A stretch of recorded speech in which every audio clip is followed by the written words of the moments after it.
Será que você está adorando um Jesus morto? Evangelho de João capítulo 20. Comentário de Mário Persona. O Filho de Deus entrou no mundo por intermédio de uma mulher. E ele escolheu que a primeira testemunha da sua ressurreição fosse uma mulher. Às vezes eu escuto gente falar que a Bíblia rebaixa as mulheres, menospreza as mulheres, mas nós temos tantas evidências maravilhosas do apreço de Deus pelas mulheres. Não veio de um homem o Salvador do mundo, veio através de uma mulher. E a ressurreição foi vista primeiro, foi testemunhada primeiro por uma mulher. Ainda que ela estivesse confusa ali, porque ela buscava um morto.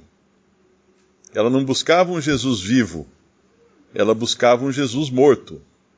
Aquele versículo que fala em Lucas, né? A pergunta que é feita: por que buscais o vivente dentre os mortos? E essa é realmente a fé cristã.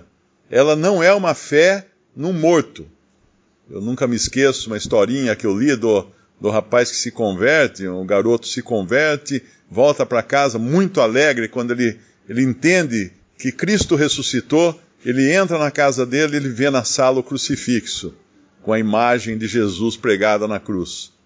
Mais tarde chega a mãe dele, entra na sala, vê o crucifixo sem imagem. Ele tinha tirado a imagem. A mãe falou: mas filho, cadê o Jesus que estava aqui? Ele falou: ele ressuscitou, mãe. Ele ressuscitou, ele não está mais na cruz.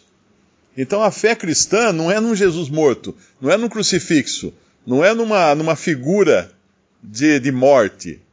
Nós sabemos que ele entrou no mundo como um homem, com a natureza humana, sem pecado, impecável, incapaz de pecar.